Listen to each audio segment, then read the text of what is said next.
एक दिन एक जवान लड़का मास्टर के पास आया और बोला, मैं आपके पास इसलिए आया हूँ क्योंकि मैं खुद को बहुत बेचारा और बेकार महसूस कर रहा हूँ।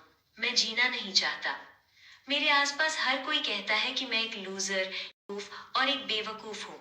मैं आपसे रिक्वेस्ट करता हूँ मास्टर, मेरी मदद करें। मास्टर ने लड़के की तरफ देखते हुए जल्दी से जवाब दिया, सॉरी, लेकिन मैं अभी बहुत बिजी हूँ और तुम्हारी किसी भी तरह से मदद नहीं कर सकता। मुझे एक बहुत जरूरी मामला तुरंत निपटाना है।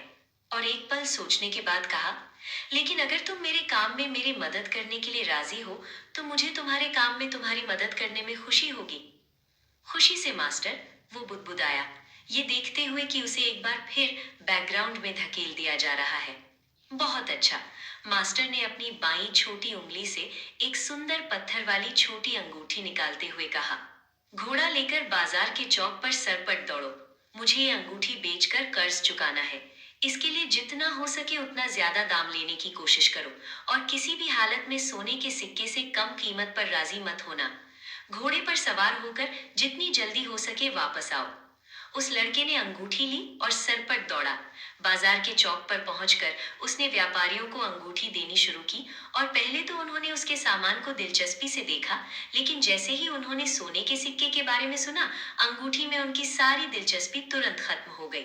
कुछ लोग उसके मुंह पर हंसे, कुछ बस मुंह फेर लिया और सिर्फ एक बुजुर्ग व्यापारी ने उसे प्यार से समझाया कि ऐसी अंगूठी के लिए सोने का सिक्का बहुत ज्यादा है और इसकी कीमत सिर्फ तांबे का सिक्का या ज्यादा से ज्यादा चांदी का सिक्का ही मिलेगी।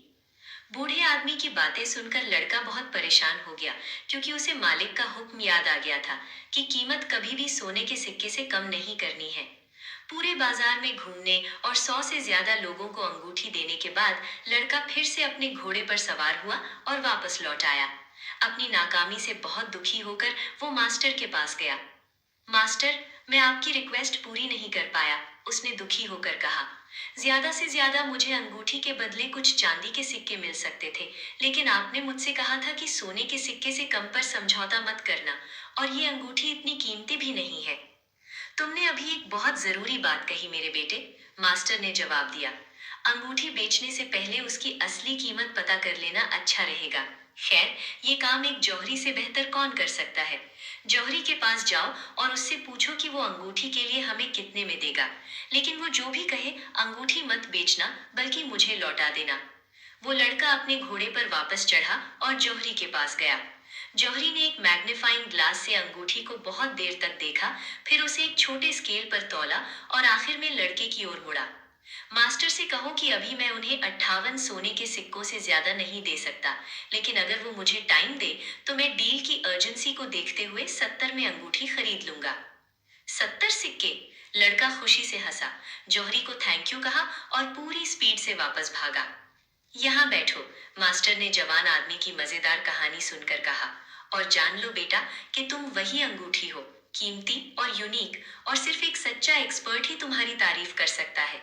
तो तुम मार्केट में क्यों घूम रहे हो, इस इंतजार में कि पहला आदमी तुम्हें ये कर दे। जिंदगी की वैल्यू इस बात से तय होती है कि तुम खुद को कितना वैल्यू देते हो, और ये बदले में इस बात पर डिपेंड करता है कि तुम खुद को क्या मानते हो। अजीब बात है, जब तुम अपने असली नेचर को जान लेते हो, नाम रूप या रिवाज से आजाद, तो जिंदगी एक अनदीखे खजाने की तरह चमकने लगती है। खुद से प्यार करना सीखो, यही तुम्हारी अंदर की आजादी की शुरुआत है।